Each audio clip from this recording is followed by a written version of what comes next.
Nancy says to James, sing. Nancy knows that's a joke. I will share with everyone here. Nancy's heard this before.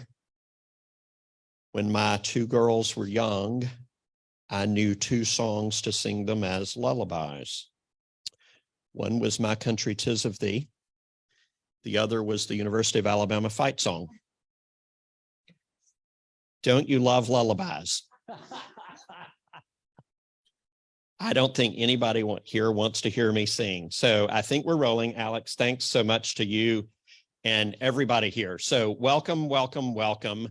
My name is James Tucker. I'm the director of the Alabama Disabilities Advocacy Program, and we are super excited to be able to be a part of the DD network, working with Linda Russo, Nancy Anderson. I'm not sure that anybody's here in person from the DD Council this afternoon, but we are super excited to be able to be together to support one another in this work and to now be in year 2 of the reconstituted partners program for the state of Alabama. Cheers to you guys. I have worked at ADAP since 1997 and have been the director for about 10 years and know our friend Allan Bergman well. I am excited to be able to introduce Allan today. When I told him I wasn't going to read his bio, he said, thank God. He knows his bio. Let me just say this. Allan has been as true, as committed, as long time a leader in disability rights and disability justice as anyone in this country, period. We are incredibly fortunate to be able to invite Allan back for the second time in 2 years to facilitate the discussion that will occur over the next 2 days regarding disability policy, disability rights, disability justice, with a focus on federal advocacy, understanding all of the pieces that fit together. You've got 2 outstanding weekends of work coming up. This month, February, next month, March. Inevitably, some of these pieces, February and March, you can see where my mind is. Months, February and March, advocacy pieces, federal and state. These pieces do link, they fit. They each play off one another. A bit of reflection. Within the DD network, my colleague Nancy and I work at the P&A, ADAP, the Alabama Disabilities Advocacy Program. We are one of 3 DD partner legs in the state. I know that you've heard this, but it's worth reflecting on this as an intro for the session today. Together, we and the USAID and the DD Council work together to support you folks and others throughout the state to do the advocacy that we do together, trying to learn lessons from the past, be active on issues of the moment, and thinking about and preparing for what is to come. What is the unfinished work, if you will? And the unfinished work ultimately is why we're here. We can't change the past, but we can learn from it. We recognize current challenges, and we exhort ourselves to do the work of the moment. But what's special about this weekend is that it gives us the opportunity to work and learn together and to support one another, to think about not just today, but tomorrow. As I look around the room, I see faces that I've met and worked with very closely for a number of years. I see faces that I've met and started to work with very recently in the last couple of years on a range of subjects: employment, benefits, housing, transportation, waiver enforcement, disability justice issues, right and left, front and center, top and bottom, but always in front of us. And so I wanted to try to provide a little bit of context so that we can reflect on and appreciate the opportunity that we have today and tomorrow. Allan has been a close friend to me and many advocates in Alabama for the last 10, 15, 20 years. Without Allan as a resource, our ability to act in a timely way, to know a little bit more about what we're talking about, and to strengthen and gird ourselves so that when we are talking with state officials who sometimes know a little more than we know, but often don't, and whatever the knowledge, a piece of that is appreciating what the commitment is to. Why are we here? Why are we doing this work? Every one of you who is a part of Year 2 Partners class has a reason, a driving reason, an abiding reason that you're here. Someone that you know and love in your life, your own self-advocacy, an issue that drives you to do this advocacy work with every fiber of your being. It is so important to be able to appreciate why we're here, how we choose to work together, what we prioritize, how we commit to one another, and then how we figure out strategically to move forward. And so each of the 3 disability partners has kind of a specialized focus. You know us well enough to know. What Nancy and I focus on is advocacy broadly, but that means legal advocacy. That means policy advocacy, supporting self-advocates. It means class action litigation in federal court. It means answering the phone 10,000 times a year. And it means more than anything else, and Nancy is far more expert at this than I am, special ed work, which literally is half or more of ADAP's phone calls. Yet at the same time, some of you may have been present this morning for the DD Council meeting. It was a virtual meeting. I know that some of you were tuned in, where we talked, for example, about HCBS transition rule. That may be a term. We've talked about it some. ADAP's done a lot of advocacy work. But bottom line, let me make it concrete. If you yourself or someone you know or someone you love has a waiver in the state of Alabama, an ID waiver, an LAH waiver, a community waiver, 17,000 people in Alabama obtain health care and support services in the community through the waiver program. Every one of those 17,000 people will have their life meaningfully impacted by Alabama's implementation or failure to succeed in implementing the HCBS transition rule and compliance with it. Allan, I'm taking a little bit more time, but I want to provide a little more context because I'm familiar with your roadmap and I have an idea of where you're going. Let me give you a concrete example. With regard to HCBS waiver settings compliance, until Christmas, the State Department of Mental Health's public position was that we would have 100% compliance on 800 settings. In a meeting before Christmas, I raised my hand and I said, that doesn't seem likely. The answer was, no, we're going to do this. Well, after the new year, that has changed. There is now an acknowledgement that 100% compliance probably is not going to happen. Imagine that possibility. I want to try to draw some of these pieces together. And I mentioned the Duty Council meeting this morning for the following reason. And Allan will appreciate this. You may not even know that she joined us, but ACL Commissioner Jill Jacobs joined us this morning. We had a really good gathering, a good discussion. It was so important to hear from the Biden appointee who runs the agency in Washington, D.C. that has an extraordinary degree of responsibility for this work.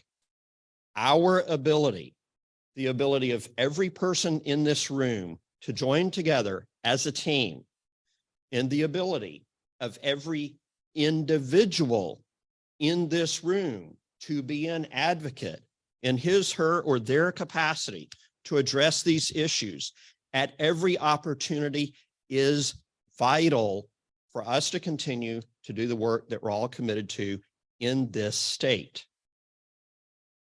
So with that, one last piece.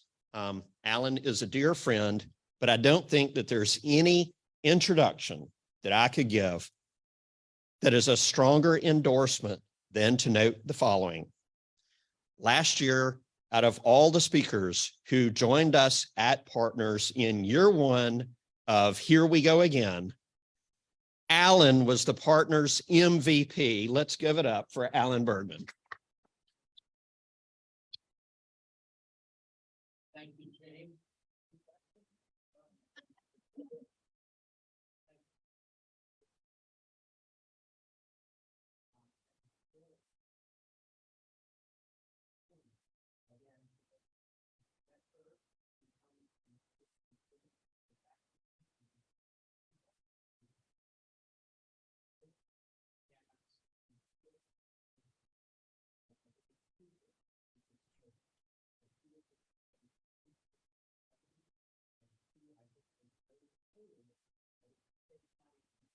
There's going to be some punishment from the federal government. And this is a problem not only here, but in many states. There is a belief, oh, well, they'll just stretch it out another 6 months, another year. We're going to get to that this afternoon, and I'll walk you through how we got it and what it says and what is supposed to be happening. And as James pointed out, when it is fully implemented, we're going to have a very different look at what's going on in the lives of children and adults with disabilities, seniors, it doesn't matter whom, because as he pointed out, it applies to any of the waiver services in this country. And there are like 348 waivers, different in every state, they're not the same, of where things are. Okay, we have a lot to do today and tomorrow, but I want to just start and Civics 101. Most of you take something like that when you were in high school. Did you have to or not? Hands, I'm just curious. Yeah, well, it's interesting how that has decreased according to what I'm hearing from people around the country. And if it's done now, it's like a quick whatever. And then we want to know why people don't vote and why they don't do and whatever and whatever. And again, picking up on James's point, we're all taught we have a right to vote, right? Be sure you vote. I want you to know the flip side of the coin, and that we'll get to, and you'll get to in your session with state legislators. We have a responsibility as voters and citizens to inform our elected official what's on our mind. What do we expect them to do? They don't have a crystal ball. They can't be on top of every issue, whether it's disability or natural environment or banking or insurance. Or think about this, if you're in a legislature here or in the federal government, hundreds of different kinds of issues come across your desk for voting, depending on what committee you're on or whatever. I've always said, yeah, put me in a legislative body. I know all the disability stuff. I don't know anything about the banking world. I don't know anything about roads and highway construction, bridges, agriculture, okay? Those all would be things I have to vote on. But if I don't know anything about it, guess who I'm going to defer to? Come on, you're smart. Who? Your legislator, your newspaper, your community, your local people that are on committees that are making those decisions. See, if nobody contacts me from my constituency, I'm probably going to defer to one of my colleagues, or the other people I'm going to defer to, and they're not the enemies, I was one once, are the paid lobbyists, okay? They're experts in their particular perspective. That citizens have our responsibility, whether you ever go to the state capitol or not, whether you ever go to Washington, D.C. or not, to build a working relationship with your state senator and your state rep, and you'll cover that next month, your congressional House of Representative member, and your 2 U.S. senators. They represent you. They don't know what's on your mind. They probably don't know about the Casey bill that we're going to talk about tonight and tomorrow. They may even have notions of what Medicaid's about, as James sort of alluded to. I don't expect them to be expert. And if we don't teach them, both from a policy and a personal perspective, what this stuff means and why it's important, how are they going to know? And then when they don't vote the way we like, we're going to get mad. And the first question Allan will always ask you, did you contact them? Did you have a meeting? Did you do a phone call? And again, I want to share with you now from my experience in DC, and we have a partners grad in Illinois who now works, I don't know if I told you this last year, for Senator Duckworth. I hope you've all heard of Tammy Duckworth, the first woman to have a baby while in Congress, among other things. She's a vet, she's got whatever. So Sandy had heard Allan in training and partners say, your calls count, your letters count, they keep score and whatever. And I think some people sort of chuckled. She's now doing that work for Senator Duckworth. And I had her come to our partner session 2 years ago. And she said, what Allan said is true. My job and all of my colleagues, we have a roll call every day. Who called? What's their zip code? What bill were they calling about or what problem? And what did they want us to do? And they tally that up every week. Your responsible voice does make a difference. And I'm sorry to tell you, many times when they get ready to vote on a bill and they pull that file folder for Senate Bill 1 or House Bill 101 or whatever it is, guess what? There's nothing in it. None of their constituents have written or called. They get a blank check. They can do whatever they darn well please. Nobody has said this is important to me. Nobody said I care about it. Nobody says I'm going to hold you accountable, Senator.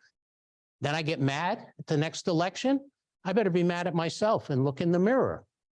We need to be in their face all the time in a nice way. You don't have to be nasty, but it doesn't matter how often. Sandy also clarified that. Don't call every day, but you can call 2 or 3 times in a week and call the next week. They keep score. If you write a letter, you will never know when that letter might be so powerful and so moving, it will be read on the floor of a committee meeting or on the floor of the Senate. We had a mom in Minnesota, partners, several years ago when Medicaid was up for cuts. She had a kiddo at home getting nursing services, medically complex, et cetera, et cetera. She wrote an elegant letter. Her U.S. senator wrote back, or staff, thank you very much, very moving, thank you. A week later, I got a recording. He read it on the floor of the United States Senate. She was blown away, and she had sent a picture, so he put up a picture of her family. I can't guarantee you that'll happen, but if she hadn't written it, it never would have happened, would it? Okay? It moved a whole bunch of people because it became real. It wasn't just a bunch of words on a piece of paper and how much money. They were talking about cutting Medicaid. Potentially that would have meant her daughter had to go to a nursing home or an institution. Okay? Well, she was getting home nursing and mom and dad couldn't make it on their own. Okay, and it also allowed mom to work. Oh, we want people to work and pay taxes. Mom would have had to quit her job, but she probably couldn't have done all the nursing either. So again, I share these with you because you never know. But what I do know, it's like playing the lottery. You can't win if you don't buy a ticket. You can't make a difference if you don't communicate with your elected officials. Okay, in our Civics 101, what are the 3 branches of government, whether it's state or federal? Come on. Speak up. Judicial, legislative, and executive. Say it again. I think you got them. Judicial, legislative, and executive. Very good. You remembered civics. Good. No, and this is true federal or state. We have a legislative branch, state legislature, U.S. Congress. We have an executive branch, the governor, the cabinet, the president, his cabinet, her cabinet, whatever, and the judicial, which is the state Supreme Court or the U.S. Supreme Court. All right.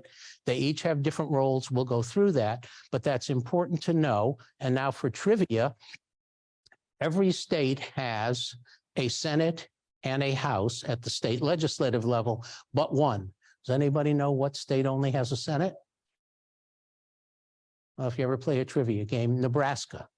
They are unicameral. Everybody else is bicameral.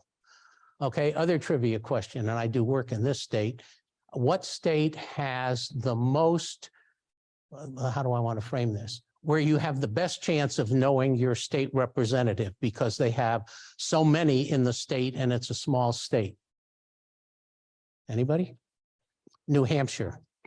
Okay, New Hampshire has 400 state representatives for a population of 1.2 million. So that's 3,000 people to each one.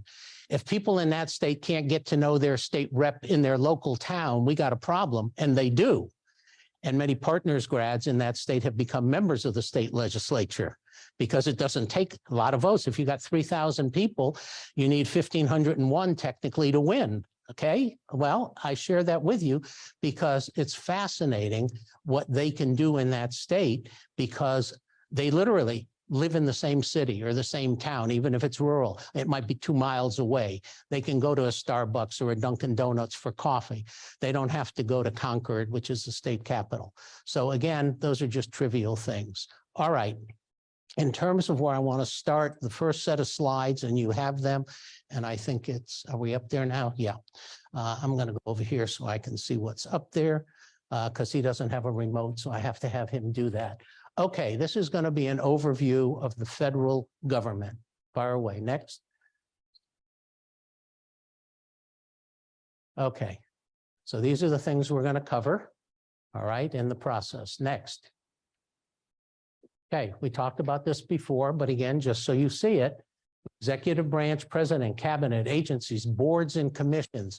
One of the things you were sent is an org chart for the federal government. It's small. Take a look at it. There's a lot of people who are under the auspices of the president of the United States, whoever he or she may be. Legislative, okay, the vice president and speaker of the House play major roles. Judicial, okay, same thing. Justices, associate justices in the courts, and then we have lower courts as well. Next one.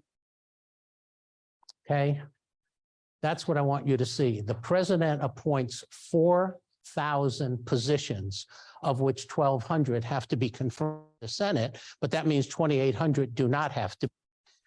Jill Jacobs did not have to be confirmed by the Senate. The Secretary of HHS did.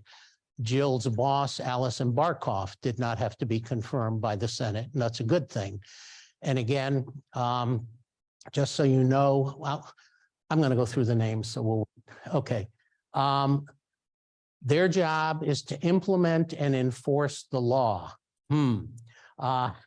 They spend the taxpayer money. That's why they're the executive. They execute the law and budget.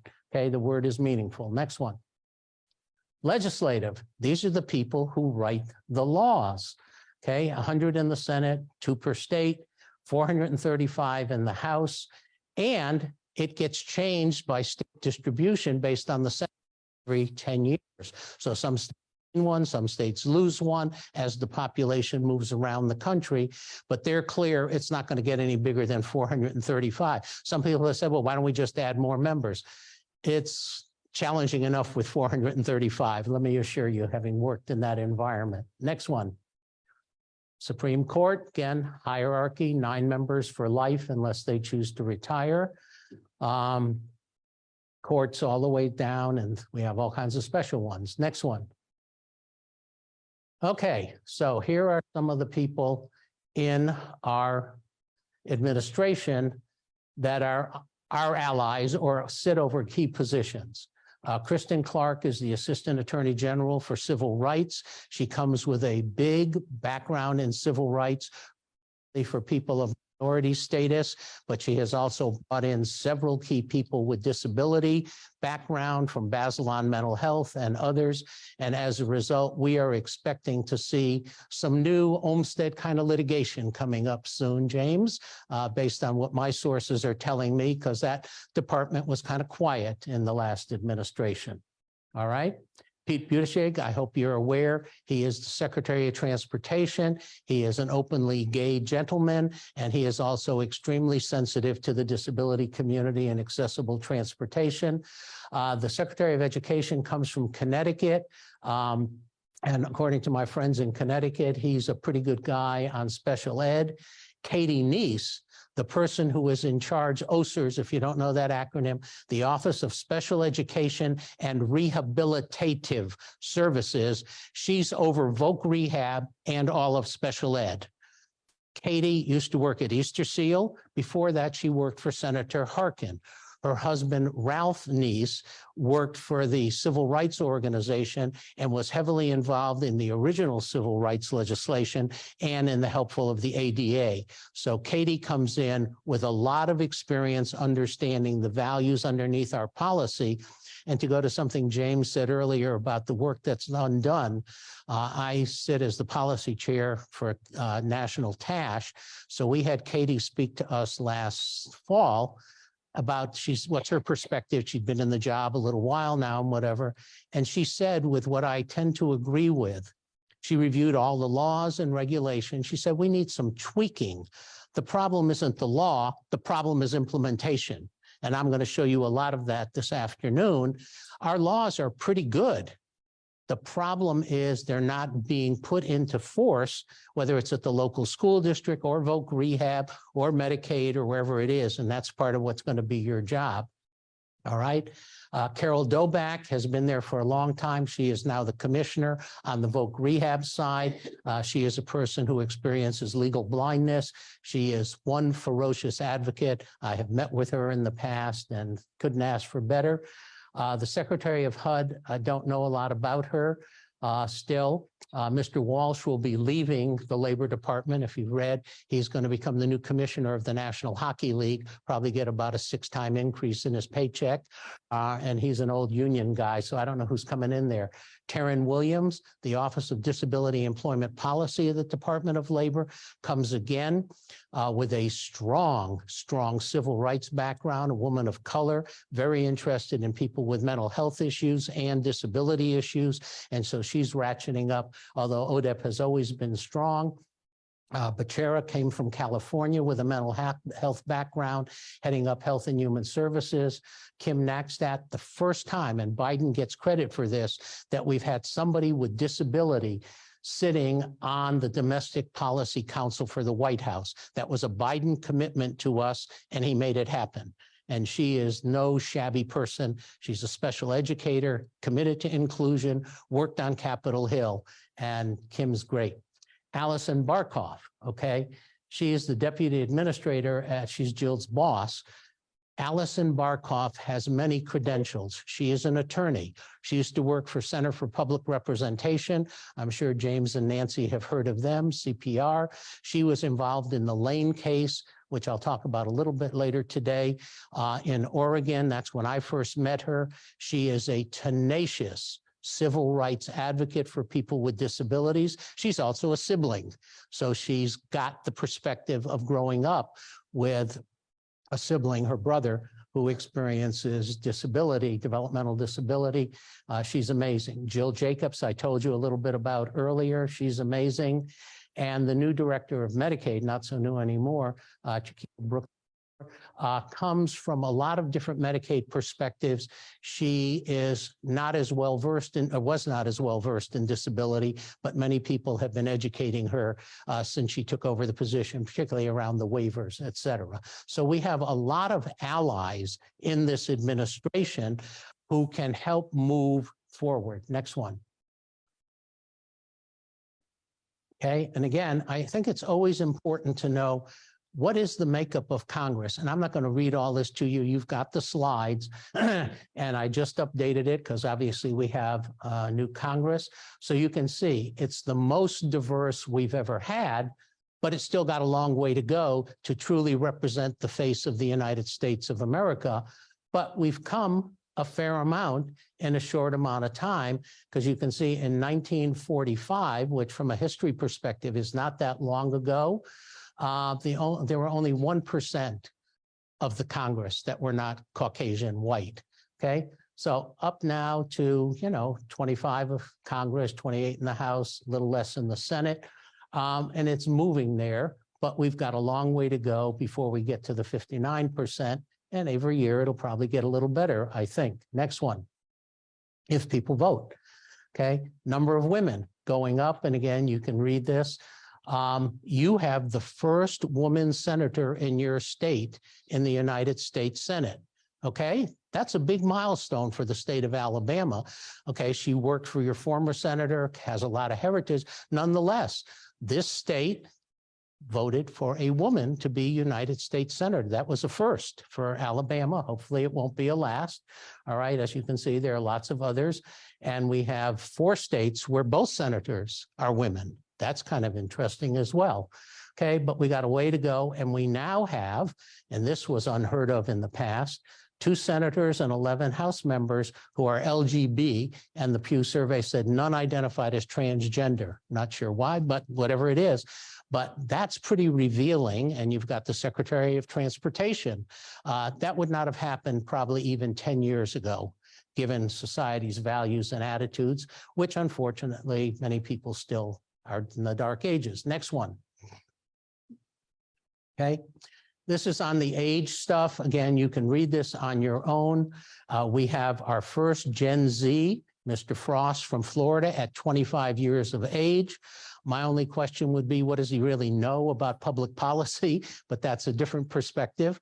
And I hope he learns a lot. But you can see that it is shifting a little bit in terms of the more elderly members. Next one.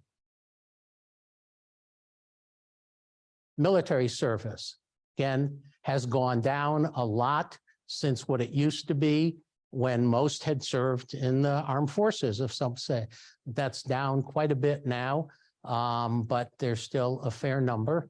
And that's helpful to veterans, because if you haven't been in the military, it's very hard, and no different from any of our stuff, to appreciate the sacrifice that people have made and how long it took, because I was the CEO of the Brain Injury Association a number of years ago, for them to accept post-traumatic stress disorder as something that was real, because these experiences saw people being killed. They killed people. It wasn't something they grew up learning how to do. They weren't in our current environment, and they were traumatic about it. And it really made, they had nightmares and all that stuff. It took the VA 9 years to accept post-traumatic stress disorder as a legitimate mental health treatment diagnosis. Okay. Slow learners, slow learners. Okay. Next one. Okay. Education, very high there. And again, you can read them all, but most have at least a bachelor's degree. And it's ahead of the US population. So says the census. Next one. Diversity in religion, again, changing a bit. Certainly a fair number of the less populous ones, but they're getting there. So you can see there's more diversity in the religious composition, which is probably helpful. Next one. Okay, so this is the makeup for the Congress that started in January. This is the 118th session of Congress. Congress has a 2-year session. So next year will be year 2 of the 118th. The one that ended last year was year 2 of the 117th Congress.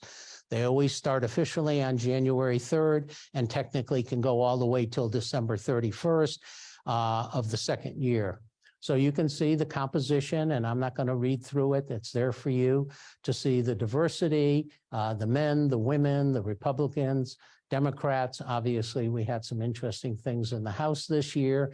The most times, 15 ballots to get the speaker elected, but he finally got elected. Okay, next one. Okay.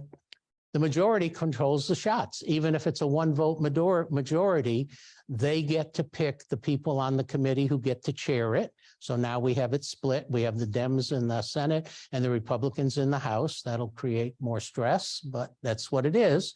And in the Senate, they have a higher rule about voting 60 votes to get closer. Office space. I learned this when I worked in DC. There is a pecking order. The new young ones get the offices in the basement. As you get tenure, you get to move up, and the higher you get, and if you're the chair of something, you get a very nice office with a big waiting room and a couple of extra rooms and more staff, and it's all hierarchical based on tenure, which is why once somebody's there 8 or 10 years, they don't want to leave. They like it. They got a nice cushy office. They got a lot of staff to help them and all of that stuff. Next one. Okay, these are the people who are in charge, and I've got their states there. There is nobody from Alabama in the leadership currently of the United States Senate, and you can just look at this at your leisure to see who the various people are. Again, a first, Patty Murray from Washington, the first female to be the president pro tem of the United States Senate. That's a breakthrough. And whether she's Democrat or Republican, to me, that's a different issue. She happens to be a Democrat, but that's a big breakthrough. Stabenow is going to be retiring next election, I think. Klobuchar, so you can see there's a lot of women in the leadership in the Democratic Senate. Not so, although they've got a couple on the House side as well. Next one. Okay, 20 committees in the Senate. There are 4 joint committees. Those are their names that are House and Senate. And the worst part about this is the names of the committees in the House and the Senate are not all the same. So when I first got to DC many moons ago as the Director of Government Relations for United Cerebral Palsy, I knew a little of this. I had to get a roadmap. Oh, okay, Medicaid over here in the Senate is in Senate Finance. Over here in the House, it's in Energy and Commerce. Huh? That's how they built it out when they picked what they want to have in their committee. So you have to learn that when you go through this kind of stuff and know who's on what committee. Next one. So these are the key ones for us in disability. And you'll probably, most of the time, if you get an action alert, it's going to be about something happening in one of these. The big appropriations committee has separate subcommittees. The one that is really important for us is what's called labor, health, human services, and education. That's the bulk of our stuff, other than housing, transportation, Medicaid, Medicare, Social Security, but in what's called discretionary, where they get to pick the numbers. That's IDEA, that's employment, that's folk rehab, that's the Department of Labor, it's the DD Act, it's the council, it is the Protection and Advocacy, the USED, Health Research, Resources Services Administration is maternal child health, mental health is in there, the Technology Act, and all of that are in that subcommittee.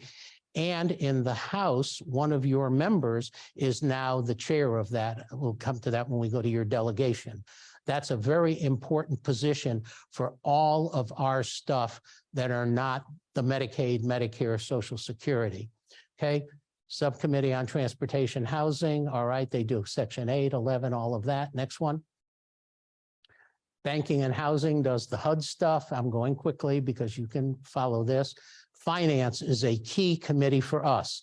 That's where Medicaid, Medicare, Social Security, supplemental security income, and taxes all get dealt with in the United States Senate, one committee. By the way, how many of you either are on or know somebody who's on SSI, supplemental security income? Okay. That money comes in a check from the Social Security Administration, right? Do you know where the money comes from, really? Yeah, it's from the general taxes, and don't get offended. It's a welfare check. Social Security administers it. It does not come from the Social Security Trust Fund. It can be in jeopardy even more so than Social Security when we get to it. And of course, we want to raise it and we want to do some other things with it. But just know that it used to be called Aid to the Permanently and Totally Disabled. I'll go through that when I do the legislative history. Next one. Okay, this is another big one for us on the policy side, health, education, labor, and pensions. So you can see all the laws that are created in this committee. This is where the DD Act, if it ever gets reauthorized, will happen. If IDEA gets opened up, where it will happen. None of those have happened recently. And then the judges and commerce, science, and Veterans Affairs. Those are sort of the key committees that we follow out of the 20. Next one. House, okay? This is important for you. Mr. Palmer from your state is the Republican Policy Committee Chair for the House Majority Republican Party. That's why he's in red there. People need to get to know him. He's shaping policy for everything, including disability. And from what I can tell, this is not an area of great strength of his. He's probably not going to be easy to get to. Some of you are going to have to be persistent. Are any of you in his district?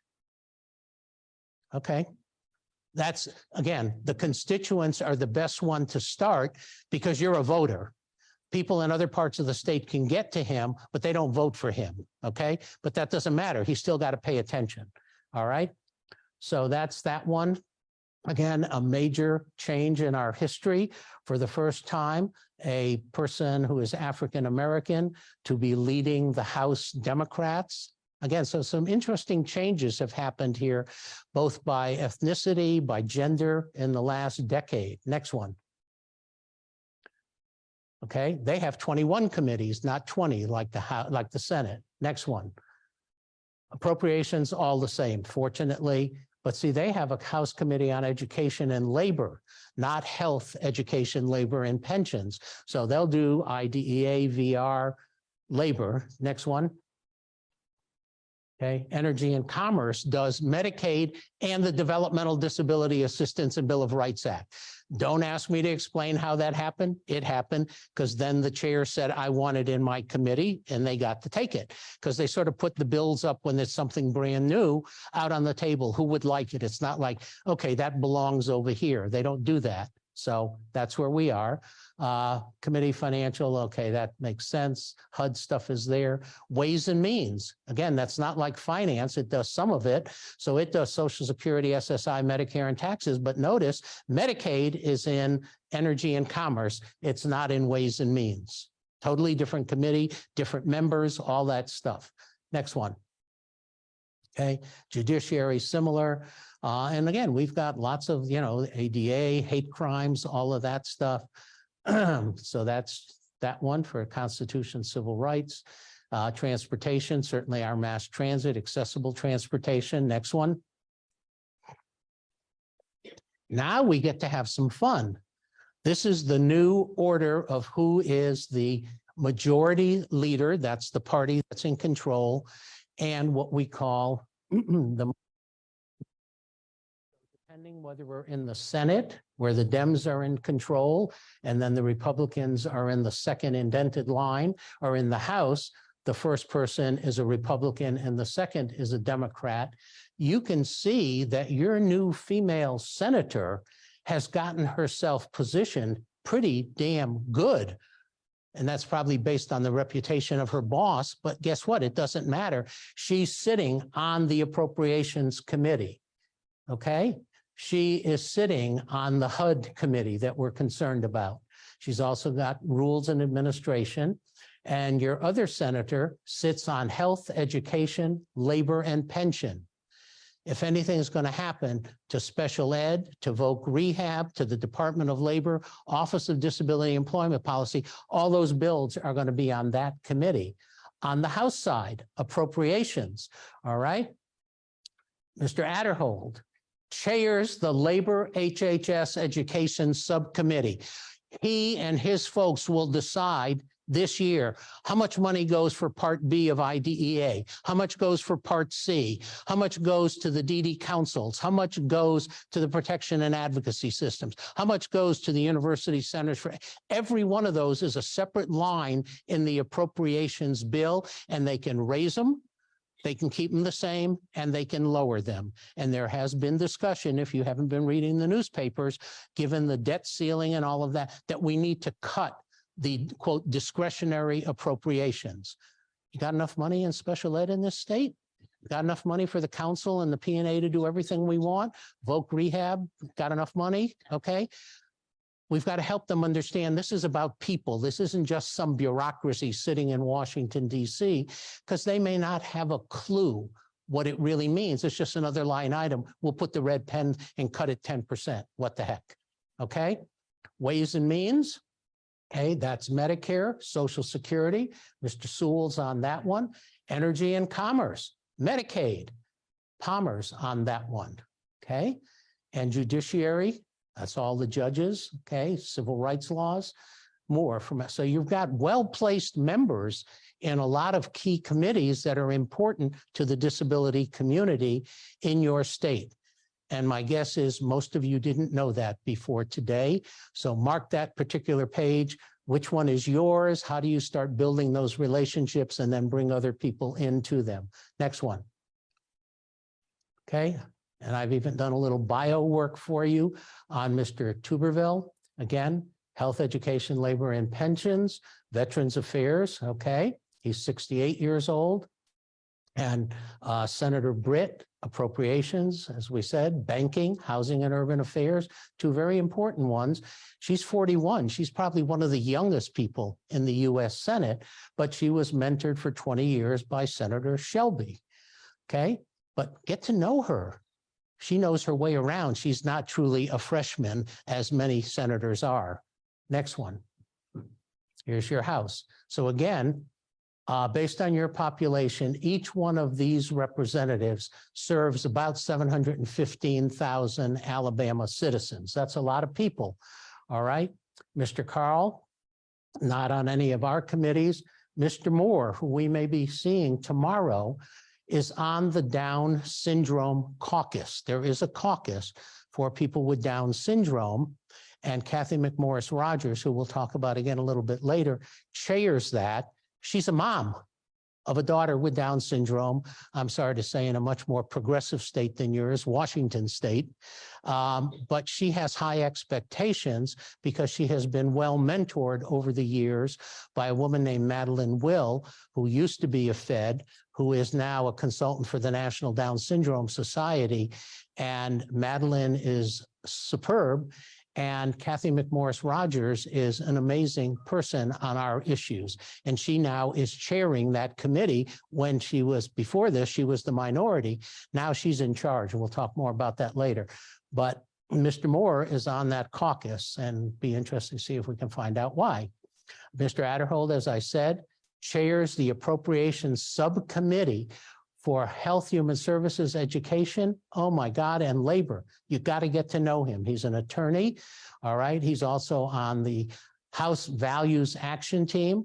I don't know a lot about it, but it's to advance freedom, families, and promote educational opportunities. That includes charter schools and private schools. Fine, let's make sure the educational opportunities are equal for all children with disabilities as a civil rights law. We'll come back to that. Next one. Okay, Mr. Strong, not on any of our committees. Mr. Palmer, as I mentioned, on Energy and Commerce, that's Medicaid, critical. Ms. Sewell, Ways and Means, that's Medicare, Social Security, SSI, all right? And she chairs the Healthcare Task Force. So again, your reps and senators are on a lot of key committees of jurisdiction. Please start to get to know them. They're at least going to be in those jobs through next December, and some of them will be there longer than that. Build the relationship. As James pointed out, and I will tell you this as a dad and a stepdad in this, it never stops. You will need to continue to do advocacy to keep what we have and keep moving forward, and always have your rear view mirror, because somebody's going to want to take something away.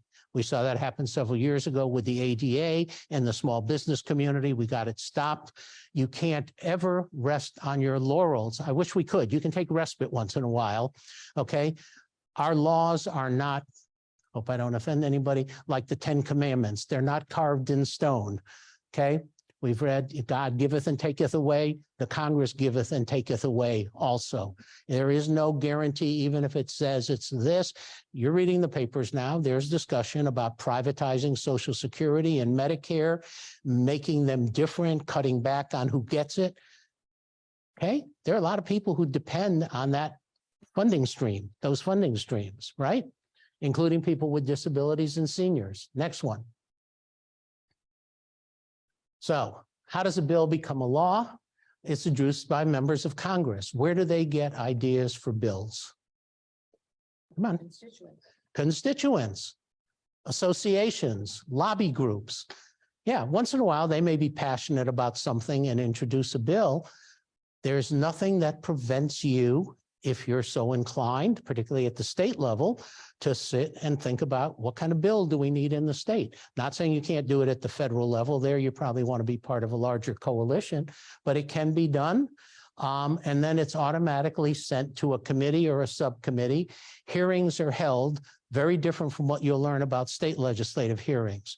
Hearings in Washington, D.C. are what I call orchestrated theater. You have to be invited to testify. They're open. You can be there. Anybody can submit written, but normally there's 5 to 6 witnesses that have been invited by different members or their staff, or they're based on their geography or something like that, who get to testify openly at the hearing. They can be asked questions. And again, in Washington, D.C., when you're at a hearing, you get 5 minutes, not 5 minutes and 30 seconds. There's a red light that goes off. Mr. Bergman, stop, your time is up.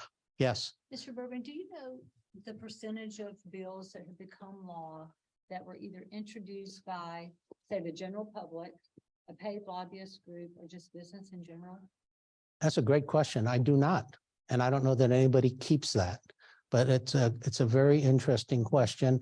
No. I would say in the disability community, probably close to 100% of our legislation has come from what's called the Consortium for Citizens with Disabilities. That's all the national organizations, the RQCP, the DD councils, et cetera, independent living. Some may come from a smaller group, but it may be a member who will go to those groups and say, isn't it time to reauthorize? What do you want done, or something like that?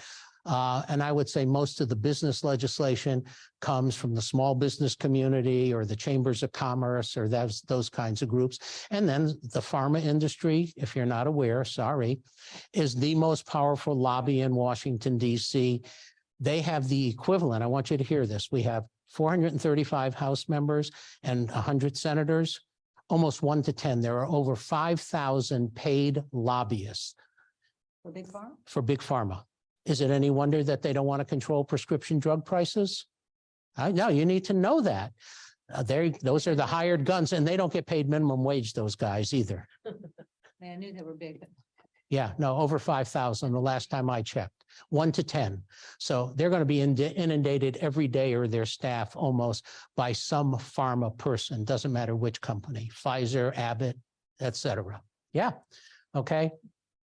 Then there'll be a markup after the hearing where they decide to pass it, to amend it, or to defeat it.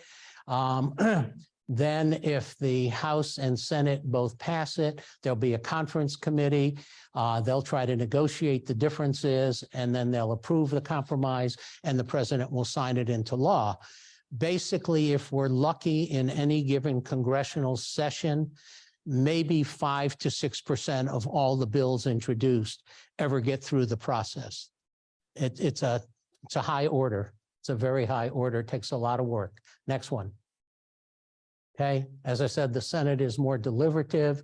They have unlimited debate, which some people don't like. The House, the Rules Committee sets it. We're going to debate this bill for 3 hours, and after that, shut up, we're going to vote. And it's almost that crude. So you better get your comments precise, and you better get to your colleagues before it's even on the floor for that final vote. Okay, it's just, that's how it is. Next one. Okay, most of the work's in committees. Because I said the hearings are for discussion and testimony. The markup is when, after the hearing, you can be there, but they're really having a meeting among themselves to decide what do they want to do. If you have been a witness, or you're one of the paid lobbyists, including disability, and you're there and they know you, they can ask you, Mr. Bergman, would you come up here? We're stuck on page 12, lines 14 through 18. Can you help us with that? That will happen, but rarely. Most of the time, it's they and their staff getting to the nitty-gritty of the words and deciding what they're going to do. Next one. The budget. Ooh, that's a fun problem. Next one. It's like making a pie, okay? The budget resolution is something the House and the Senate are supposed to do. It's not signed. It's a framework. The federal years, if you don't know, start October 1st and end September 30th. So we are currently in what's called federal fiscal year 2023, but it started October 1st, 2022. We'll end this September 30th, then we'll start 2024. All right. So they're supposed to do this. They haven't done it a lot recently. Next one. Okay, this is the budget process timetable. It has not been met, I think, at least in the last 8 to 10 years. Okay, next one. This is the rest of the ideal. We have been doing what's called continuing resolutions, just keeping it going, not putting any new stuff in, fighting on both sides of the aisle, all that stuff. But that's what's supposed to happen. But they break their own rules every year. Next one. Okay, so now we'll slice the pie with appropriations. Next one. Okay, 20 categories, as I mentioned to you before. So labor, health, education, each get a chunk. And they're told when this budget resolution or whatever is done, okay, Senator Anderson, you have $22.1 million for your subcommittee. I'm sorry that last year you had 26, but this year you only have 21. She can't say, well, I want to take some from defense or I want to take some from commerce. Then she and her members have to decide where do they cut that $3.9 million. And they can do it across the board. They can do it more in some, less than others, whatever. But that's the rule. Once they get their number, they can't play with it anymore. So it's not fun. Okay, they have to fit. Next one. Okay. Lot of stuff in there.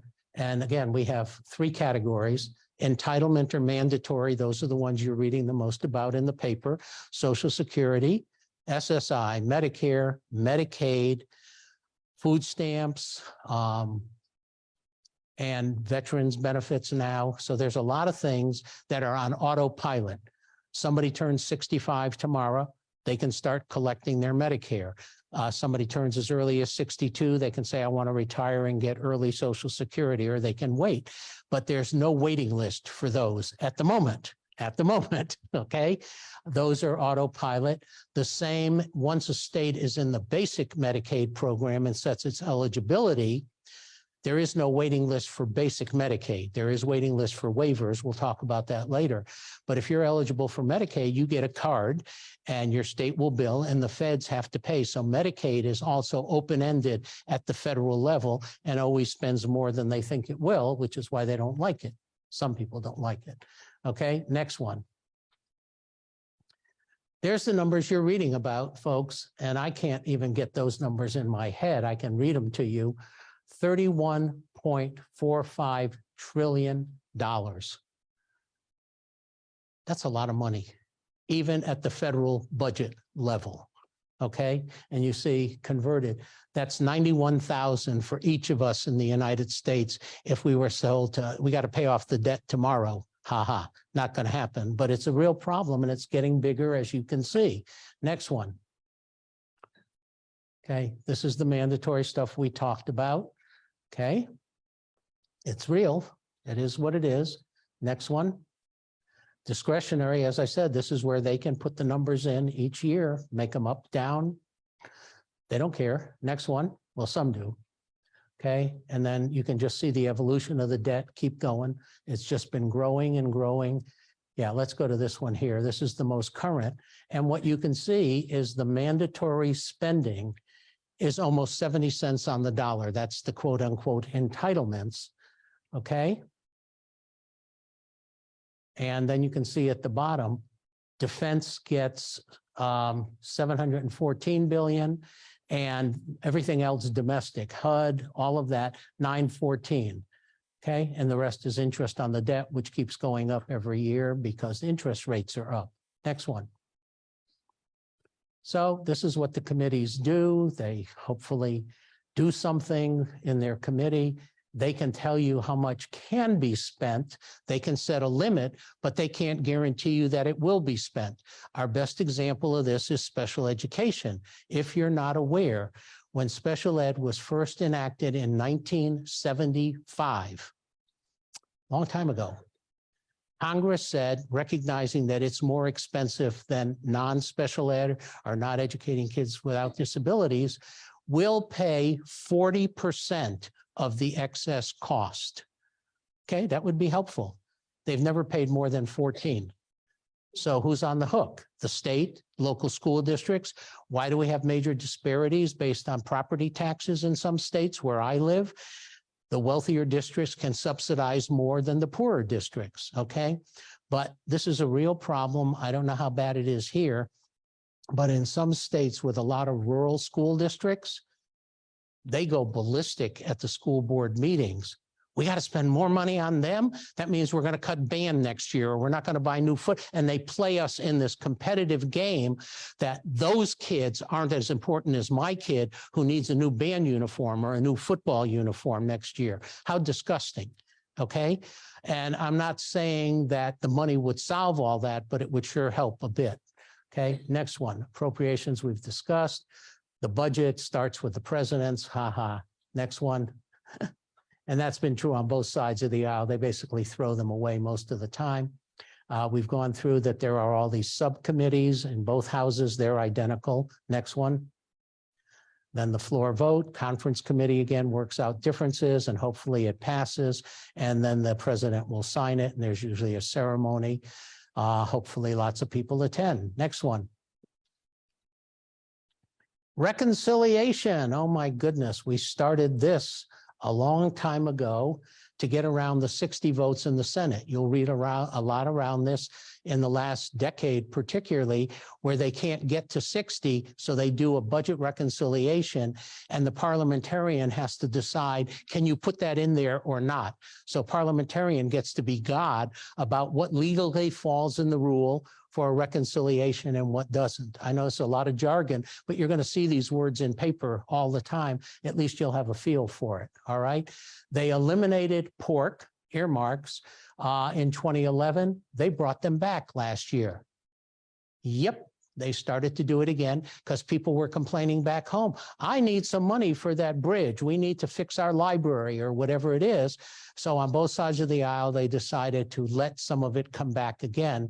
We'll see where that all ends up going, but it is what it is. Yeah, 2021 is when they reopened it. So for 10 years, there was none of that. Next one. Then when you finally get funded and your bill gets done, the executive branch has to issue regulations. Again, please get on some listservs. When regulations come out, they're called Notice of Proposed Rulemaking, NPRM. There's usually a 30 to 90-day public comment period. The national organizations will always let people know about it, whatever it might be. Please communicate. We had one about 8 or 10 years ago. I don't remember the content within special ed, but it was some substantive changes in the rules for the good. Everybody got stuff across the country, all the national organizations. And again, they have to keep score publicly at the Department of Ed. That's part of the rulemaking, and they have to respond. Okay. How many letters do you think they got of public comment on a proposed rule that affects over 1 million kids in K through 12 special ed? 6,000. Okay. Where were the other 994,000? Okay, some may not be literate, some may be in low-income communities, they're not on the listserv, but you're not going to convince me only 6,000 are on somebody's listserv, okay? It makes a difference. You don't ever have to go to Washington, as I say, but if you're on a listserv and they usually even frame the letter for you, say we want this, and you can double check with somebody at the state level, send in the comment. Then they can say 60,000 people commented and said, leave this alone, but fix that. They'll do it. They have to. They have no choice. But again, that's that civic responsibility piece. And then finally, the final rule will come out, and final rules are no different than legislation. They are law. We'll go into some of that this afternoon. Next one. So advocacy is all about Public policy, we'll talk about what that is. But we got to make sure once the law is passed, that it's funded, it's implemented, and that it's enforced, and that they're interpreted correctly. If they're not, we go to court. That's what courts are for. I mean, we'll start first with appeals or complaints, but if we don't do that, we go to court. And again, I want you to know, and he only, because of his nice introduction, no. You have one of, in my opinion, and I know most of them, the strongest protection and advocacy agencies in the United States of America in ADAP. So don't be bashful about calling Nancy or her staff on special ed stuff or the other staff on adult waiver stuff or whatever. They're not going to fix everything, but they need to know so they can do what they can do to assist and support, particularly if a law is being violated. Next one. Okay. We've gone through this. You got to know who they are. You now know who they are in your state, and you'll learn who the state ones are in your next month's session. We're going to get into the evolution of policy in a few minutes and how to tell your story. You're going to get practice on how to do that tonight and tomorrow. Next one. Again, write letters, phone calls, all the stuff. Now we can do virtual meetings. All of that counts. Letters to the editor in the newspaper, particularly if it's to thank a member of the state or congressional delegation. Thank you, Senator Jones, so much for supporting this bill. It's going to make a difference. Or raising the issue without saying anybody's name.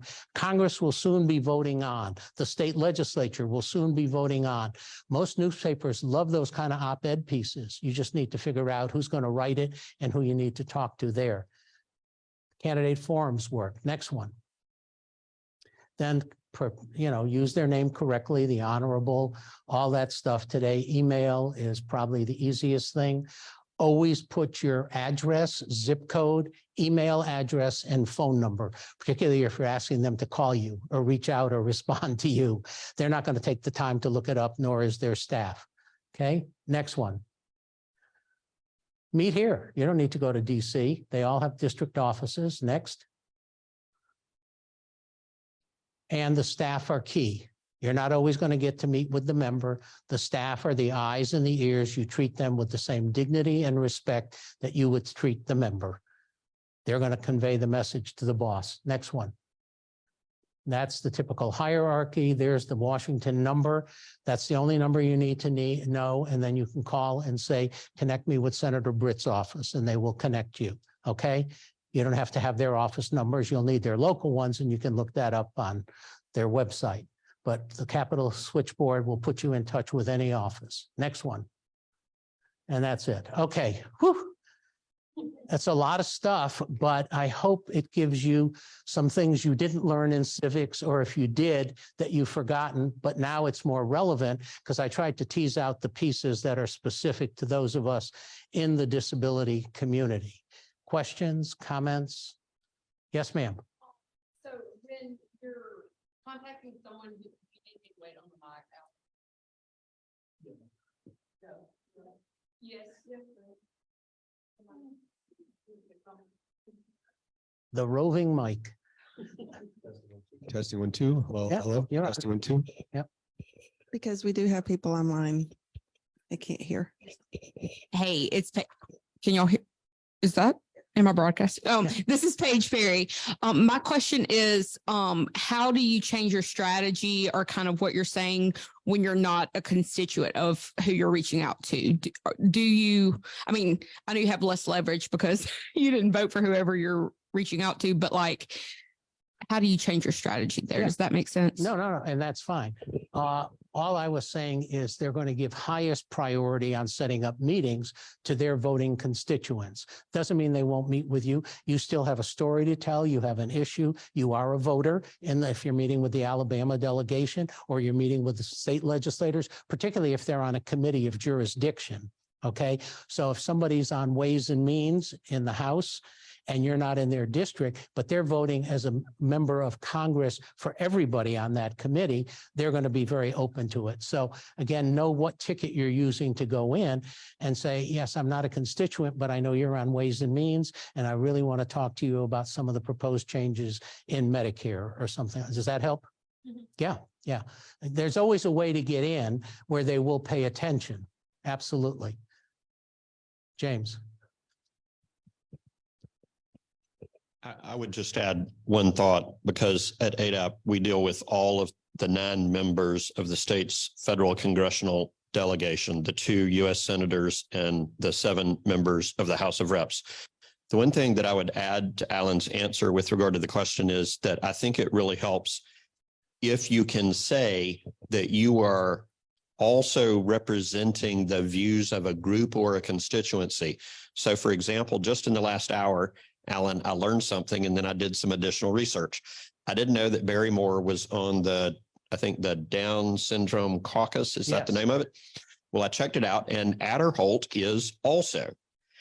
And so I would just throw out, for example, not that your issue is that issue. I mean, we all are trying to do the work to support everybody. But if you can say to the member, whether Senate or Congress member, that you are working with a broader constituency, and the group of people that you're working with, which is 10, 20,000 people in the state of Alabama, has a concern that we want to share with you, Ms. New U.S. Senator, that's a way to think about how to ask for an appointment and I think make some headway.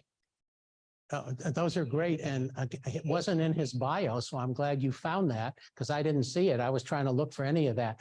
But again, that Down Syndrome Caucus, the question would be, and we'll find out maybe, why are they there?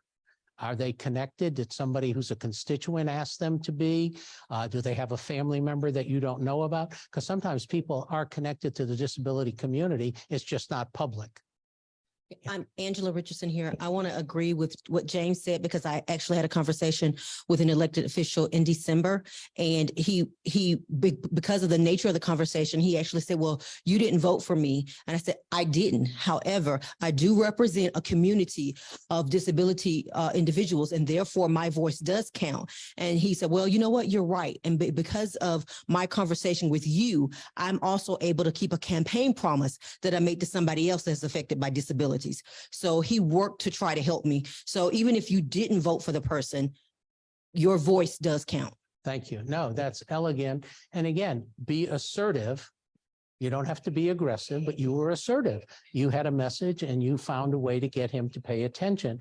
And sometimes think about this in advance, plan out your script, plan A, plan B, plan C, and then you'll get it done. Yeah, because again, your job is to make the communication happen in a pleasant way, a dignified way, where they're going to give you the 10 minutes to at least get their arms around it. Yeah, you're not going to get an hour.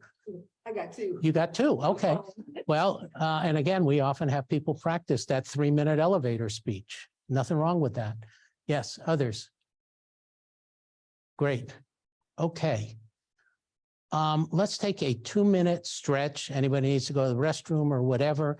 And then I've got an exercise we're going to do before we get to the next piece.